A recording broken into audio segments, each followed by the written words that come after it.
It is an absolutely beautiful Sunday morning where today we get set to kick off race number 3 of the Classic Indycar Series presented by Buck Kicker. Welcome to the PRS Grand Prix of Long Beach from the streets of California. My name is Will Rempel and welcome to the show. I'm joined alongside by Jay DeVries here this afternoon. And today we get set to take you out for 85 laps around this absolutely incredible street circuit. Jay, the IndyCar's been racing around this facility for many, many years now, but this time we get to see what it's like to see that flash to the past with the IR05s taking it to the racetrack. Yeah, it's definitely going to be a unique experience to be able to watch these old cars run around this track again. This was, they're very twitchy cars, very high downforce, and should be very entertaining to watch. Should be an entertaining show to watch here this afternoon. Let's take a rundown of what your point standings look like entering today's race. Ethan Akin, after dominating at Sonoma, has overtaken Cameron Dance with a points lead, following up with the third place finish in the season opener at Circuit of the Americas. They both sit 25 to 30 points clear of Simon Hoffman, who runs in that number 3 spot. Joshua Chin, of course, runs 4th with Wilson, LaVille, Wood, Pitkin, and Garrett M. Molnar rounding out the top 10 for the time being. But you can tell it's looking like it's already going to be a battle between Dance and Agan for that top spot in the 2024 championship. Yeah, it's definitely going to be a tough fight between the two of them up there, and it's definitely going to be a close quarters shootout today. More like a cage match today. You got no room for runoff, no room for error. And, I mean, we talk about how big the points gap is between second and third place, right? I mean, 14 points. You look, though, between 8th right now, then all the way down to 17, separated by just 11 points. It is an unbelievably tight battle for the midfield right now. And, of course, it is still early. There's a lot of time for that to improve. But this is, again, as you mentioned, one of those racetracks. There's no room for error. You don't have any of the runoff to help save you if you make a mistake. So we could very well be seeing some points shake up in a race of attrition. Absolutely. I mean, it takes the fastest line around here is right up against the wall, and if you're 6 inches off, you can go from leading this race to last place, no points. So it could definitely shake things up pretty fast. And no doubt we'll be seeing some points shake-ups tonight, but we'll take ourselves with a little bit of a step back. There's no better driver than to talk about how this racetrack could drive than one of the drivers that runs the series itself. Let's go to Andrew Adair Saunders with your track guide here this evening. The Long Beach Street Circuit in California, USA.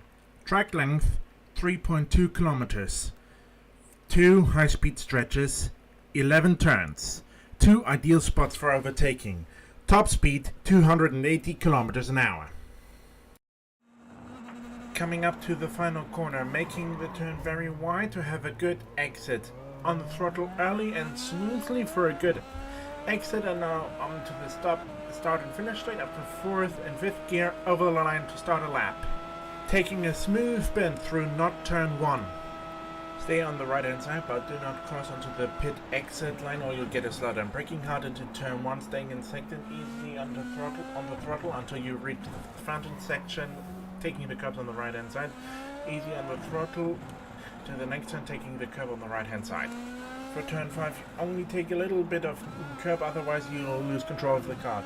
Onto the throttle hard up to 3rd, 4th and then 5th gear, braking hard for the next corner. Try to take the curb on the left hand side, taking all the road, then onto the throttle up to 3rd and then 4th gear. Going to the left hand side, and then for turn 8, cut the curbs to take as much speed as possible on the throttle early up to 3rd, 4th and then 5th gear. Now coming up to turn 9 to one off the better overtaking spot, braking hard, taking the curb on the right hand side, going to the outside but not taking all the road for turn 10. For turn 11, the hairpin, you want to be as left as possible to have as wide a corner as possible on the throttle only up to 2nd, 3rd, then 4th gear, and then across the line. This was a 1 minute 10 along the Long Beach Street Circuit.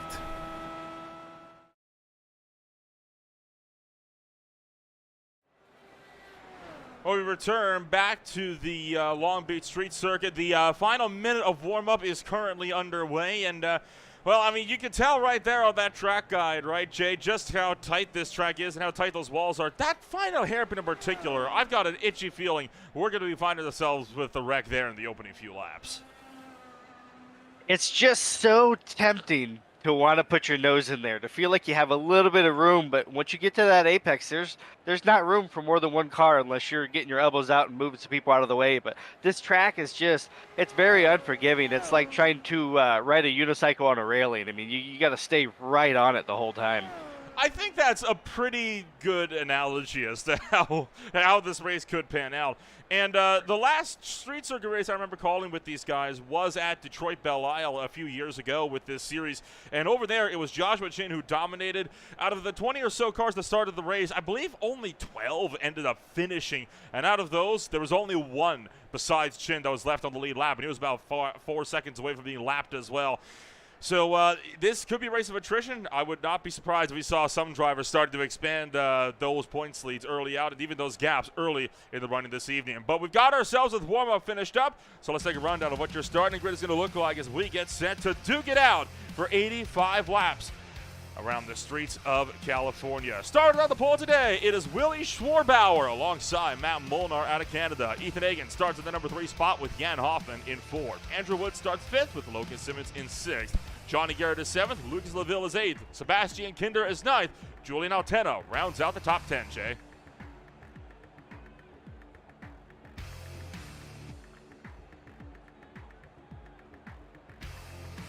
Looks like in 11th place we got Alila, and then over in 12th place you got Styles.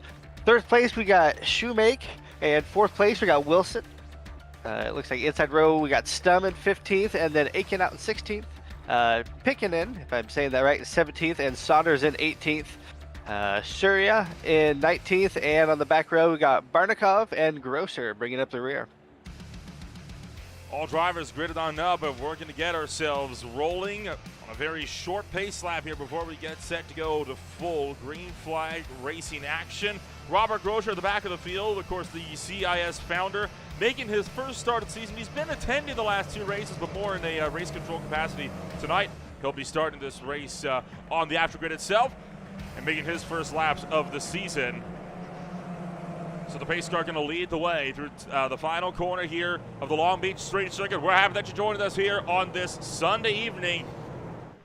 As the field works itself out, we quickly double it back up as we get to the front straightaway under the Accurate Bridge. It's go, go, go in the PRS Grand Prix of Long Beach. Schwarbauer with a good getaway. Molnar in hot pursuit as they thunder down in towards turn number 1. And it's going to be a tight battle here as we fire down through that opening corner. Take a look as they run towards the fountain section. Double file all the way back throughout this field. One car going off wide and into the runoff area.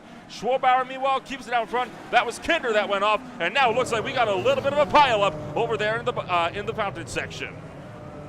It's definitely rush hour traffic in Long Beach, and we're trying to fit a square peg into a round hole. We got 2 wide cars trying to go into really 1 lane around that first part of the track. It's definitely a tight fit. Tight fit indeed. Schwarbauer keeps it up with the lead. You saw Matt Molnar twitching that back end out as we fire things up and around. We got another crash at the back of the field. Saunders, Aitken, Grosser all involved, and Saunders and Aiken will both be, Kinder and Aiken will both be forced to take tows back to pit road. So a few incidents then in the opening lap. You saw seen Sebastian Kinder go in hot into turn number 1. Looking like it will be Willie Schwarbauer who will lead the opening lap of racing action tonight. But hanging on just to the gearbox is Matt Molnar, 1/4 of a second back. And this draft is powerful, especially on a long straight like this. It definitely leads you in to want to make that dive into turn 1, but these cars it's very much a risk versus reward. They're very twitchy. It's akin to balancing a pen on your finger there, and it's just, you got to get it just perfect to be able to get it through there. There's the big stack up with VJO and more all the way back through this field. That's what really caused the big pile up there earlier on in this one. And then after that, Andrew Adair Saunders coming through the corner, looking like he collided with the 27 car of Andrew Aitken, spun himself into the barriers, and it looks like a good chunk of cars had to kind of stop behind. That's why we saw those problems. Jan Hoffman has also taken a tow back to pit road. That's one of the Vortex sim racing machines already. We're down to just 16 runners on the track at the end of lap 1. Yeah, that looked like just a situation of 2 drivers trying to be in the same place at the same time. There's obviously an ideal racing line around here, and there's not a lot of room on either end, and so it's just everybody's fighting for space and trying to figure out where they can be. You see how wounded Jack Stiles was, and that was all in that opening section of the racetrack and going off again. And Lucas Laville just a second ago having a problem. This is up into the final hairpin. Oh, just swinging a bit wide, nearly running over the back of one of the Aero X machines. Once again, able to fight through. So Schwabauer continues to lead the way, but Matt Mullen and Ethan Hagen both keeping him very honest. With the conditions we have now, it's not too terribly hot out, but the track's at about 106 degrees, but we have a 20-mile-an-hour wind that is coming in as a tailwind into turn 8. I'm seeing a lot of cars get very loose through there. They're not having the rear grip that they're expecting to have with them having that tailwind going into that corner.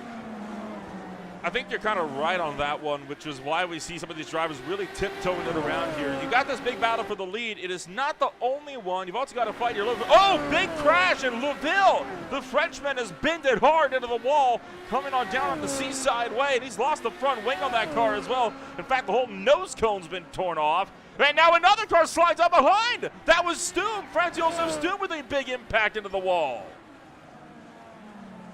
Yeah, let's see if they can limp it around and hopefully maybe be able to put a nose cone on that thing, get back into the race. But any real chance of contention is going to be out at that point. It's just, like we said, this track's so unforgiving. You got cars with no suspension travel and some big bumps going through that turn. And I'm going to apologize. I think it was actually Alberto Surya that had that moment coming off the corner, just spun off the tires, whereas Laville clipped the inside wall, and he made the same mistake, and oh boy, one driver, I believe that was Barnicow. That was not Barnicow, my apologies. It was somebody in there, though, Hans Pitkinen, that just had a narrow escape trying to get around. Yeah, I'm hoping he decided to bring his brown racing chute today, because it looks like he needed it there. Holy cow, a wild opening start to this race, and well, we knew attrition was going to play a factor, but I mean, it's the attrition really kicking off into overdrive. You're taking a look at the battle from 5th between Andrew Wood and Johnny Garrett. 0.4 of a second separating your number 5 and number 6 drivers. Further up the road, you've still got that battle for 3rd on as well between Egan and Simmons. And then even further up, the battle for the lead between Schwabauer and Moore. Already we're seeing a lot of these battles starting to really break apart as a result of all of the attrition that we've been seeing in this race. Yeah, they're definitely, people are trying to find their feet, find their pace, and figure out where they're comfortable. This is definitely a risk versus reward track. So, I mean, you can make some serious pace right up there against the wall, but it's also very unforgiving. So you kind of got to figure out, hey, you know, what's your pace? What am I comfortable at? And what's going to get me to the end of this race? You can definitely tell that Molnar is keeping Schwabauer honest. I mean, he's keeping the pressure on him. May not have the speed to actually make a pass at the moment, but you might not need to. If you put enough pressure on the guy, he might make a mistake. Riding on board with Matt Molnar, the Canadian in the field, as he tries to hightail it down the backstretch and fires it into the Firestone turn. Now back to the Indy left. You see how much time he loses right there through that Indy left, trying to close the back gearbox. But again, through that hairpin, you lose so much time in that little turnaround back on the Shoreline Drive. It does make it really difficult to get that big draft run down the main straight and in towards Toyota turn. It's such a tough corner. You really feel like you're threading a needle, and just getting through that corner alone is tough. Now you get a car in front of you, you lose a little bit of downforce, you lose a little bit of reference points, and it gets very, very tough to make it through there safe. Battles on for 8th. Jamie Wilson going the long way around Randy Shoemake through that long sweeping bend, and now be able to take that spot in style. He'll secure the 8th position. That was a move coming onto the front straightaway. Meanwhile, Surya has, oh boy, found himself way off and in the tires somewhere on the racetrack. So I'm willing to bet possibly overshooting this one. No front wing, remember, so loss of front downforce and just couldn't make the turn and peel that one off, pulls it to a safe spot in the runoff. That was a Takate turn and goes out of the race from there. Schwabauer under heavy fire from Molnar. That's a choke point right there. Yeah, it looks like he got a little bit of understeer there. They're just both fighting so hard for that position. Good pass, though, from Matt Molnar. If he can make this work, Schwabauer still looking to fight this one around the inside line. In this long drive down to turn number 1, who's going to win out? Whoa, look out! Molnar slides the back end, and he's going to drop it in turn 1, loops the 29, and Schwabauer now with a 1-second lead over Ethan Hagen. Yeah, it looks like he just got in a little hot, got in a little bit on the marbles. There's not as much grip on that inside lane there, and then you're taking such a sharper turn. Locked up those rear tires, spun around, but he managed to keep it clean, stayed on the throttle, and was able to get it back going. So he may got a little bit of temperature in those tires that he doesn't need right now, but he should be able to get back rolling and hopefully with that pace that he has, get himself back up there. And Rob Barnicow deciding he has had enough. He's going to pull it to a stop at Takate turn and pull it off as well. That was an intense battle, though, that you had. I mean, Matt Molnar making that pass in the Indy, around the long way of Indy left and diving into the hairpin. It's a brave move, and it almost worked out, but unfortunately, with that mistake at turn 1, he'll drop back to 5th. But still a long race, still has the potential to make that ground back up. It's now up to Ethan Hagen to see if he can drive up the Schwarbauer, two of the iconic Motorsports teammates running 2nd and 3rd. Now, Ethan Hagen did lead every single lap at Sonoma, including through the pit stops because of how much pace he had. Now that said, Sonoma had a runoff area. This track does not. I wonder if that might be altering that pace and how aggressive he's being on the throttle. Yeah, there's definitely got to be some risk management going on, and depending on tire fall off and everything as well too, you're going to want to have something underneath you later in the run. You know, with Schwabauer fighting as hard as he was for first place, who knows how much he was using up those tires. So maybe Ethan might be saving his stuff a little bit, hoping that that Willie makes a mistake and he can pounce on it.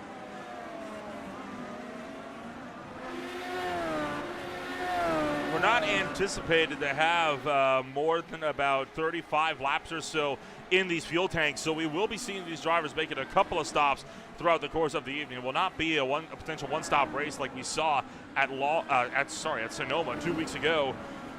To say all of that, Matt Molnar already started to apply that pressure as he closes right to the gearbox there of Johnny Garrett. That was coming around through the final hairpin, and now problems for Franz Josef Stum as Stum drops to 10th. Molnar might be seeing red a little bit. He's definitely probably frustrated with spinning that thing around, but he knows he's got a clean car, and he knows that with the pace they have, he's got to start pushing now to try to make up that distance. On board with Stum, you saw him overshoot, and the back end just stepped out. Tell you what, he did a good job to lock it down and mitigate that damage. A little bit of a ding to the left front, but not a hard impact. Should be able to get that secured just fine. Now we see Molnar looking to the inside of Johnny Garrett. Can't make the attack at Takate as they work back up to Pine Avenue. And, well, by say that, he's just dropped it coming up and over the rise as well. That's another easy mistake to make that we haven't talked about a whole lot this race. It's very bumpy in this section of the racetrack. Coming up and over the hill, these cars do not like it when you overdrive them in that section. Yeah, it definitely doesn't help that they're very aero-sensitive cars, and with the downforce that these things make just from the floor on it, the difference between an inch of ride height makes a lot of difference. And when these things are jumping over these bumps and changing that ride height so much, the cars get very twitchy, and the amount of grip you have changes a lot. And there goes Franz Josef Stum making an identical mistake coming up and over the rise of the same corner. A lot of these battles started to drop off, and you see how much, Jack Stiles now having an issue, and he is just taking the toe. He just crashed coming out of the mountain section. You saw in the tail end of the shot. But the reason why all of a sudden Schwarbauer's opened up 3 seconds is because your iconic Motorsports duo here, they did both catch Stiles at a very inopportune place.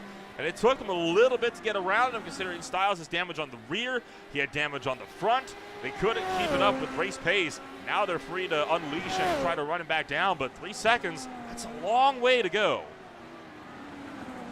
Yeah, definitely here. And like we said before, that damage mitigation comes into play, and that risk assessment of, how hard do I push? Is it worth pushing to get that extra 10th if I'm right up against the wall and I might bend it at the same time? So it's definitely... it's a game you got to play. You're playing chess for sure. And again, Franz Josef Stum having a problem. This track not agreeing with the Aero X team, it would seem this afternoon as a 34. Just, again, caught those bumps. Locks it down, and he'll take the Firestones, do a little flick spin and get it back rolling. Well, it just starts to snowball at that point. You get those back tires hot. They don't have the grip that they had. They wear a little bit faster now. You're frustrated because you just lost some time. So now you're pushing hard because you're trying to make up for it. Tires are already hot. Now you're starting to overdrive it. You just don't have the grip, and it just seems to compound and get worse. It's one of those things that you almost really got to take a lap, slow it down, take a breath, hit your marks, and then try to go from there and assess the situation. The lone battle on the racetrack that's within a second is the one for the second spot, and it is between two Iconic Motorsports teammates. So I am not anticipating for us to get any kind of a big side-by-side battle unless they opt to go for a position swap. We saw a little bit of that at Sonoma. I believe it was from Team Chimera.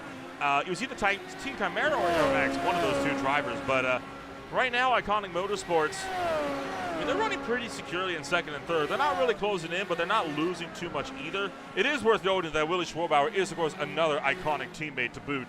So they are running 1, 2, and 3, so I can see it as understand why they're not in too much of a rush to catch them. Definitely looks like they're on their way to a, I guess, an iconic finish, if you would say, if they can take out the top 3 spots. But yeah, definitely interesting to see. You know, right now everybody's teammates and probably everybody's playing it cool, but there's no teammates on the last lap, so it'll be interesting to see how that shakes out. On board with Johnny Garrett, he is the first driver outside of the podium and the first non-Iconic Motorsports driver on the racetrack. Driving for Aero X, he runs in the 4th position. He takes it up and around, and see that battle for the number 2 spot just a little ways up the road. So Garrett is steadily closing, but the question is it going to be enough? I'm not thinking so right now. We might have to wait until pit stops, I think, to really get to see how all of this is going to pan on out. VJO having an issue on track. Already had a lot of rear wing damage from that opening lap stack up and pulls off to the side and ends up taking a tow. It'll definitely be interesting to see when the pit cycles go through and who can optimize that in lap and that out lap. Everybody always focuses on having a fast lap, but being able to get through the pits cleanly and fast can definitely make a big difference as well. And a track like this, it's so difficult to pass. You know, it really, you know, the time you could lose in the pits becomes exponential because you could lose the spot that you may not be able to get back on track. Oh, absolutely. It does make it absolutely critical to have to try to make sure that you get yourself in full racing order, especially with those pit stops. That's why they often say, right, motorsports is a team race, especially at tracks like this where it can be so difficult to pass, and every 1/10 of a second in those pit boxes can mean possibly a second or more out on track. Oh, absolutely. And then at the same time, try to get through it clean. Don't get any penalties. Don't speed in the pit lane. You know, you want to get all you can, but if you get too greedy, you know, you might put yourself, you know, way behind at that point, and then now you've lost any ground that you've gained. Julian Altenda locking up the tires into the hairpin. That tells me he is pushing hard, trying to close up on Andrew Wood to fight for the 5th position. So we could see a battle for the number 5 spot starting to develop here before too long. Yeah, you can definitely see that between Garrett Wood and Altina, they're you know, may not be right on top of each other, but they're definitely keeping each other honest. And they were just a slight mistake, a slight wall rub from being all on top of each other again.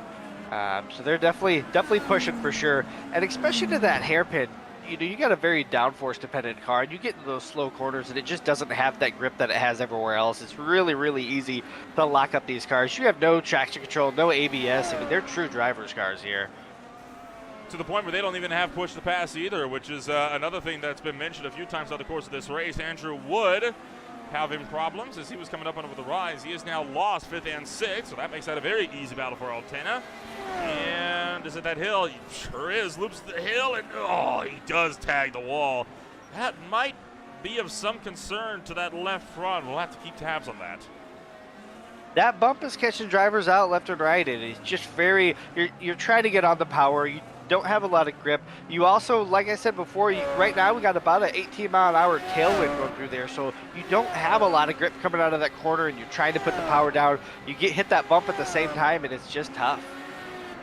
And you mentioned right as well about how there's 106 degrees Fahrenheit in terms of track temp right now. That's a blistering hot track right now on a California afternoon. So that's not going to make it any easier for these tires to keep any kind of grip in them. Yeah, you definitely got to try to manage the temperatures in them, and it's just, you can definitely overdrive your car and use up your stuff here. It's definitely a track that you can, by trying to find that pace, you got to be so aggressive, but you can definitely overdrive it, and then that's where mistakes happen.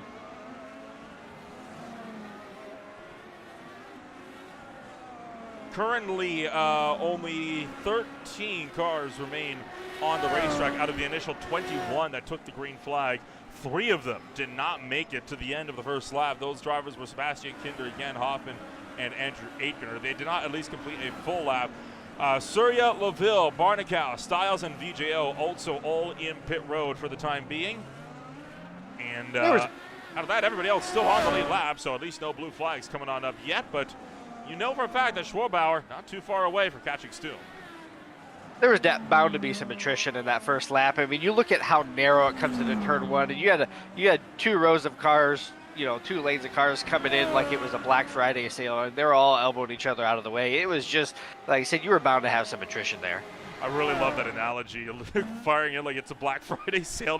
That sums it up pretty nice. Here's a replay of the start to kind of really put emphasis on that in the run down towards turn number 1 and just how this went down. We'll ride on board, in fact, with the helmet camera here of Johnny Garrett. Again, going to give a good indicator. I mean, look at how tightly this track narrows up when you're firing through here. I promise you, it's not a lot. And then, of course, you get the big stack-ups, and luckily Garrett was one of the drivers that managed to avoid all of that lap 1 carnage. We couldn't say the same for a good chunk of the rest of the field.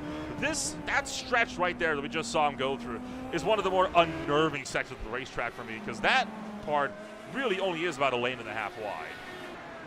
Well, turn 1 is such a tricky deal, too, because you just started the race, you came across the green flag, you're not coming into that turn at your normal pace that you would be doing it. So if you brake at your normal point, you're going to get run over. So you got to brake later than that, but then how late do you brake? How late is too late? And how much can you get and get too greedy and end up in the tire wall? Well, Matt Molnar can tell you the answer to that. It's when you get up and over the curb when you try to make an overtake on a driver.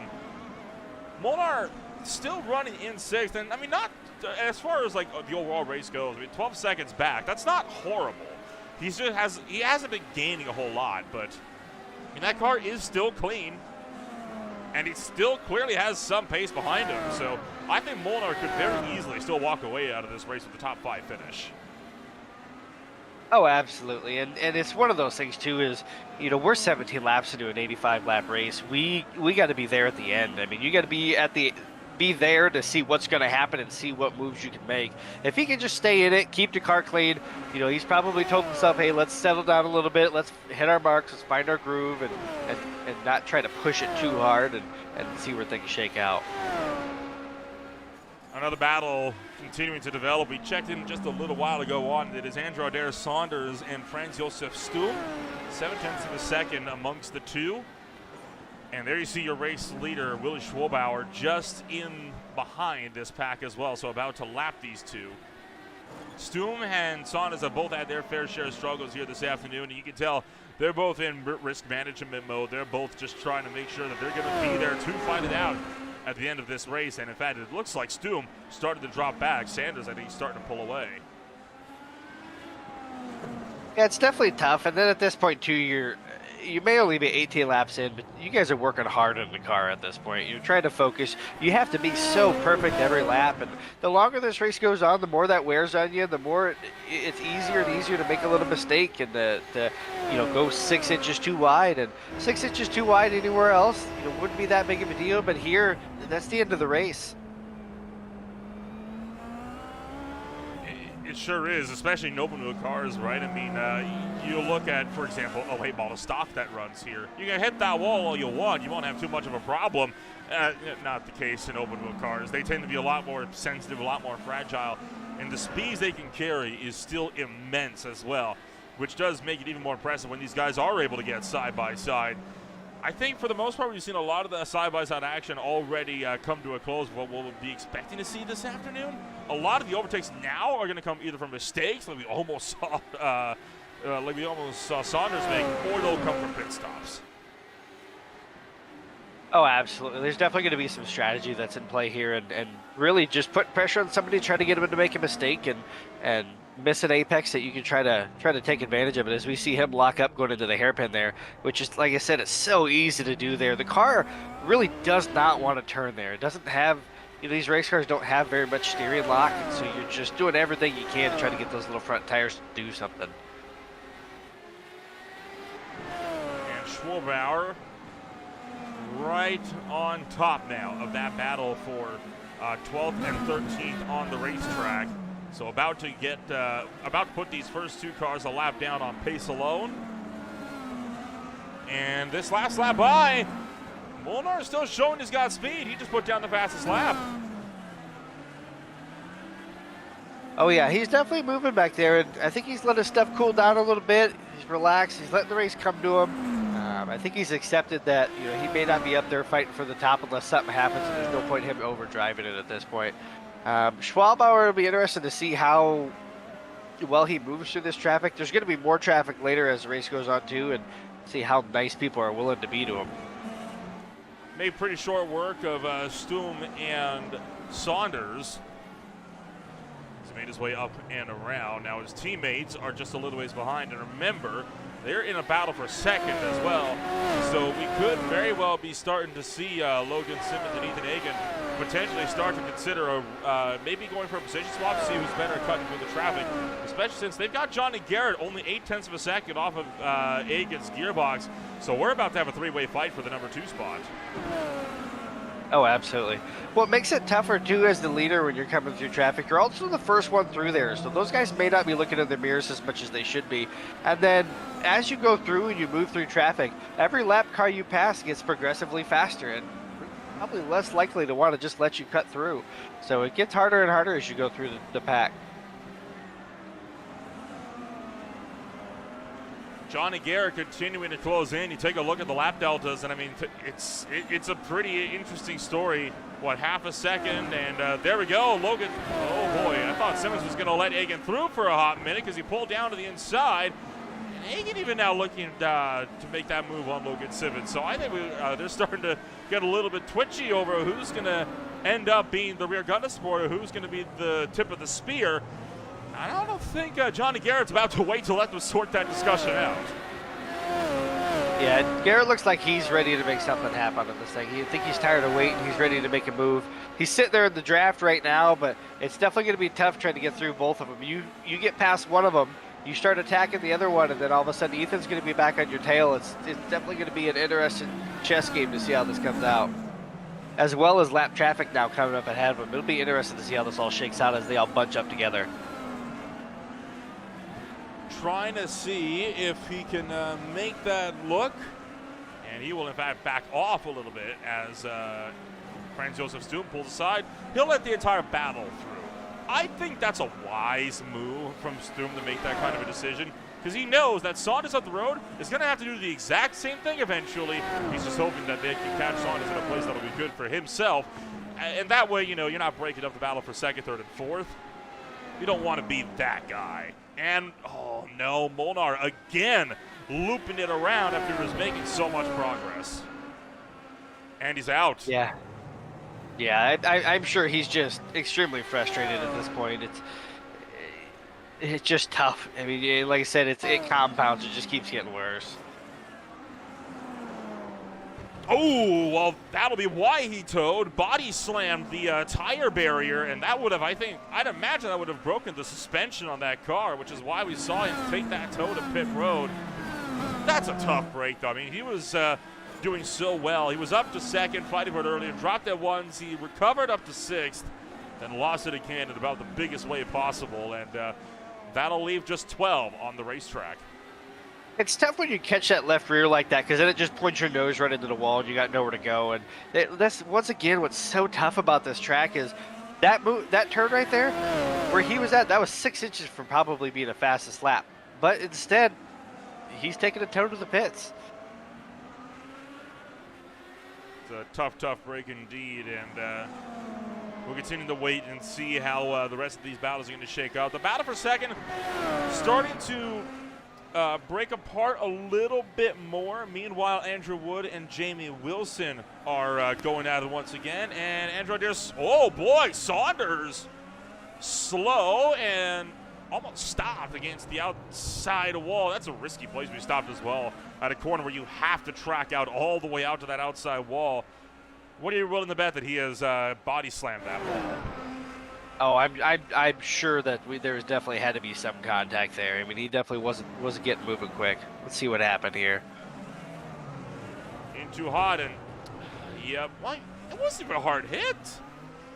I know you can't. I know these cars don't have starter motors in them. Does that carry over to iRacing? Like, did that car maybe stalled and they couldn't get it refired? It's very possible that he stalled that out and might have had a tow because of it. It definitely looked like he got up just a little wider than he needed to, and he got out of those marbles. And like I said, at that point you have no aero to rely on. It's just all mechanical grip. And when you get on those marbles, it's just you're ice skating out there. Robert Grosser making his first official laps in the Classic IndyCar Series, at least in the 2024 campaign, was absent for the first 2 races, and he was among the drivers that got collected in that lap 1 melee. Spent a good chunk of time in the pits. Made his way out relatively quickly, and he has been just gradually ticking his laps away. He is 2 laps down at the moment, running in the 12th position. And at this point, I think he knows he's not in it for a win, but he knows drivers are going to keep dropping out throughout the course of this race, and every spot that drops out, it's more points for him. With this car and track combo, finishing the race, I'd consider that a win in itself. He definitely picked a trial by fire race to hop in for his first laps. Well, he has been watching on from the sidelines for the first 2 races as well, and of course he has been running this series for the last 9 years, so he's very much familiar with how this race works. And you see Stu closing the wall but keeping out of it, but I think Garrett's starting to put some pressure on Ethan, it looks like. yeah, I was about to mention that as well. Johnny Garrett starting to get to the back gearbox of Ethan Hagen. Logan Simmons looking like he is down just a cork in the bottle. He got a decent run coming out of that corner on Ethan. We'll get a little bit of tow towards the end of it. It's not going to be close enough to make a move, but it's definitely going to make a difference. So 2 iconic motorsports drivers, and then of course Johnny Garrett, all running behind for Aero X. Ooh, that was close. It often is. Oh, gosh. These guys are fighting in a phone booth right now. There's just no room for error, no room to put anything. Everybody's touching walls right now. This is getting heated, and I don't foresee this ending cleanly. They're gonna drive and be stubborn and hold ground until somebody makes a mistake and gets wrecked. I mean, that's how street circuit racing works, right? I mean, you gotta take the absolute most amount of ground that you can. And it's often said that street circuits and rain races, right? Those are the ones that separate the good drivers from the great drivers. Because in these racetracks, you don't have any room to show any kind of fear. You have got to get right up to that wall, no matter how imposing it is. You can always make sure, though, don't ever take too much. I can guarantee you, that wall's been there for a lot longer, and it wins every day of the week. The walls are unforgiving here. If walls could talk, I mean, they would have stories to tell at this track. Been racing here since, I believe, the mid-'70s on this track, and sometimes it looks like it hasn't been paved again since then. It's definitely a rough surface. Can't imagine running down this in your Camry, let alone in cars like this. I think a Camry might be fine. I mean, we have to remember that a Camry's got a much softer suspension than, race cars, so a little bit more bearable, I would hope, at least. Yeah, these cars definitely don't have really next to any suspension travel. Aerodynamically, they're best to be ran just absolutely slammed and as close to the ground as possible. And not only do these bumps upset the cars, but it's so tempting to try to take a little curb because you can go a little bit faster, but the curbs upset these cars so bad. You got a car with 3 inches of suspension travel hopping over a 6-inch curb. It definitely upsets it a lot. Working all the way up and around through the final series of corners here. And again, Ethan seems to be struggling there. Yeah, right. I mean, that's what I think where Egan really loses a lot of that time is coming around through that opening corner. It does make it a bit of an interesting fight to watch. Again, for a lot of these circuits, right, you have little sectors where you can gain a little bit more and lose a little bit more on the drivers behind. I think Egan is really good in Sector 2, but it's Sectors 1 and 3 where it tends to be lacking a bit. He's definitely feeling the pressure. I'm seeing little lockups from him here and there. Like just going into turn 1, I saw a little bit of a lockup there. He's definitely pushing that thing hard. I'm not sure if Johnny Garrett's pushing all that hard either. I feel like with how quickly he caught these guys, if he was pushing hard, he probably would have gotten around Egan by now. I think he's trying to pressure him into a mistake so he doesn't have to do the work. Oh, and it almost happened there. Oh, I saw that little snap. It's just, now he's got to run, but yep, he's lifting there. Yeah, Ethan Egan parking that car right in the middle of the track like a bus. and preventing Johnny Garrett from being able to mount a charge. Oh, and now it's that- Garrett that locks up. See, that was a smart move from Garrett, though, on that backstretch there, because he very well could have put his nose in there, but that's not a high percentage move. That's not a. I mean, he had every right to make a dive if he wanted to, but you know, like they say, heaven's full of people that were right. It's definitely better to back out of that one and live to try it another lap. There's another lockup from Ethan. Gosh, he's got to be pushing that thing. Android Air Saunders will be the next driver who will take a tow to the pits, and I'm willing to bet it's a wall. Yep, it sure was. Slammed the wall, and that hooked him hard into the concrete, and you saw that left front toe all bent out of shape. So Android Air Saunders will be the next driver to fall. That corner of that tire barrier, it's right on the driving line, and it just sometimes it feels like it reaches out and tries to grab you. And when it grabs you, oh boy, does it ever grab you. Oh, indeed. So as Egan and Garrett duke it out here a little bit, Simmons is getting a little bit of a run away here. It's exactly what Logan Simmons was hoping for. Ethan Egan kind of again playing that rear gunner support, really holding Johnny Garrett up and allowing for Simmons to now walk out a 1.5 second gap over his teammate. And again, Garrett showing that nose, but was not nearly close enough this time by. Jamie Wilson, by the way, he has come into pit road about a minute ago, so almost a full lap now, and 40 seconds that car's been sitting in the box. A typical pit stop, less than 10. So to say that Wilson's had some major problems, a bit of an understatement. This could be a race killer. Oh, look at that right front. That right front's destroyed. Right there, yeah. There's definitely some sad-looking cars sitting in pit road right now. Okay. So Wilson, I think, has found the wall. Not sure where, but he definitely found the wall somewhere with how much that right front was bent out of shape. He tried to come in to get it fixed, and it only did a partial repair. So he has retired from the race. He has taken a tow. I believe that just leaves 9 now on the track. And we're not even halfway. Yeah, this is tough. You know, in this series, there's no fast repairs or anything like that. There's no push to pass. There's no traction control. There's no ABS. This is just old school, old-fashioned cigar and whiskey racing here. I mean, this is for the men for sure. On board with Garrett as he tries to run down Ethan Egan up the road. It's a tall order, but not an impossible order. So far, though, Egan has been a really difficult driver to get around, and I think that's the thing, right? I mean, it's frustrating to pass at a street circuit like this because of the challenges that are presented in trying to make moves. So with Garrett sitting there, I can tell that he's lifted at the end of the straight here and there, and I'm not sure if he's just trying to bide his time and make a move when it's prudent, or is he trying to save just a little bit of fuel. We're coming up really close to the end of our fuel run here, and does anybody try to jump into the pits and maybe do an undercut or an overcut and try to get a lap of clean air to possibly make a move? Trouble for Robert Grosser, already a couple laps down, and that hill again catching the car out, and this time spins one hard into the barriers instead of just going for a comfortable little flick spin. So that'll put Grosser out of this race. Well, the wind's not gotten any better in that corner either. It's actually at about 21 mile an hour is what it's gusted up to, but the thing is, it's not consistent. You'll have a couple laps where it'll be 15, and it seems like when I'm seeing these guys spin, we're usually having a pretty big gust. So all of a sudden, you go into a corner, you're committed, and all of a sudden the car just has less rear grip than what you expect it to have, and it definitely catches drivers out.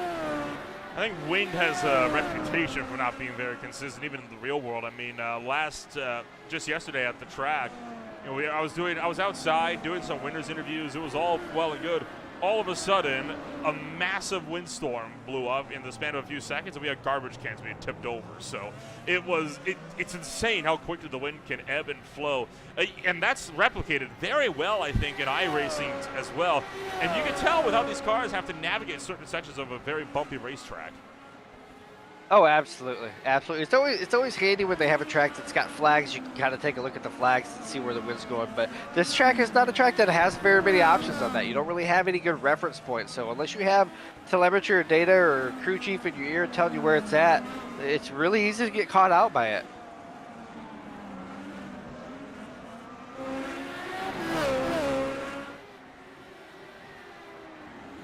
"33 laps. These things are got to be light at this point. Balance may have changed a little bit as you burned off a lot of fuel, and we're on old tires and we're pushing. And who's gonna make a dive into the pit lane first out of the top 3? It's worth noting that you know, in the DW12 era of IndyCars, back in the manufacturer aero era, these cars were generating equal to their weight in downforce at just 118 miles an hour. We're going way faster than that now. At 200 miles an hour, it was between 6.5 and 7 tons.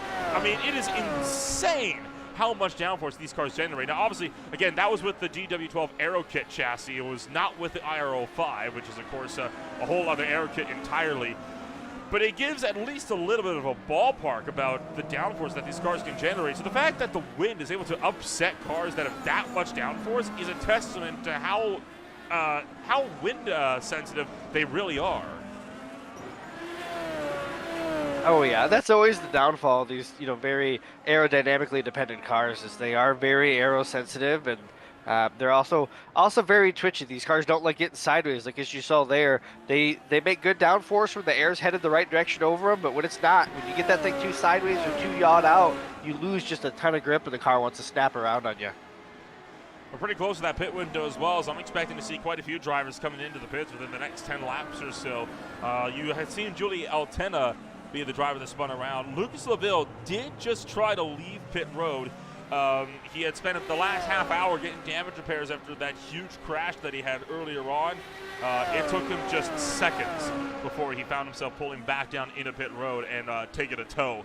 So I feel like Laville has confirmed what my suspicion already was, that he is down and effectively out of the race tonight. Yeah, these 3 cars are definitely on top of each other here. Schwabauer's kind of out doing his thing, managing his race, managing that gap. It doesn't seem like he's pushing too hard. Just kind of enjoying the fact that he's got a bit of a gap. But these 3 for second, third, and fourth, you can damn near throw a blanket on them at this point. Logan Simmons has been losing a bit more time, and we talked about how when Egan came under fire, about how Logan Simmons was able to walk out about a 1.5 second gap. That's back down to 6/10 back to his teammate. So either Logan Simmons has backed off a little bit, or we're really starting to see Ethan Egan and Johnny Guerra pile on the pressure. And in fact, Schwabauer just committed pit road, so your race leader taking it to the lane. Ooh, a little bit loose there. Okay, it looks like the teammates split there. Ethan stayed out.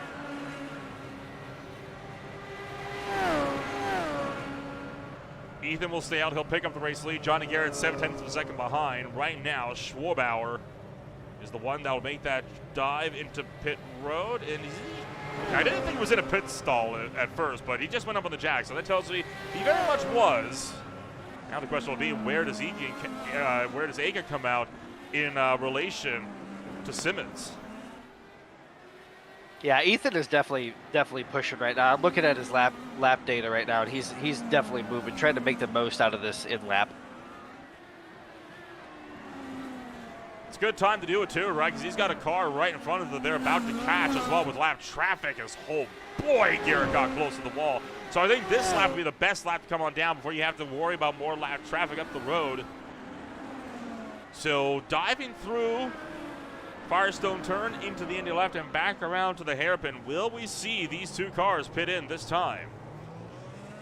I gotta imagine we're gonna see at least one of them. Yep, yeah, they both go All nose three. to tail in there. Caught Hans Pitkinen as well as they came into pit road. Track map up on the top right of your screen. The 92 car, that's Logan Simmons. You're watching right now Ethan Egan, who is in pit road. This is the battle for net P2. After doing 180 on the straightaway there, it definitely feels like they're just crawling through the pit lane here. It really does. And in fact, Garrett's going to jump Hagan. So Johnny Garrett, a second and a half better than Ethan Hagan in the pits. He'll be able to get out in front of FP2. There goes Willis Schwarbauer back. He'll retake the lead. There goes Andre Dersones, and here comes Logan Simmons coming around. And how about that? Garrett has jumped both iconic motorsports drivers through pit stops, and Simmons will just manage to retake third. Definitely a master move by Garrett there, but I'm curious if he took the same amount of fuel or if he took a little bit less, hoping that he can save a little bit of fuel up front, maybe be a bit of a cork in a bottle and hold those guys up behind him. It is a big gap, right? I mean, we're talking, it was a 9-second stop, well, 9.03 for Johnny Garrett, 10.85 for Simmons, and 10.65 for Ethan Hagan. Andrew Wood in the box for 11.13. I don't think Garrett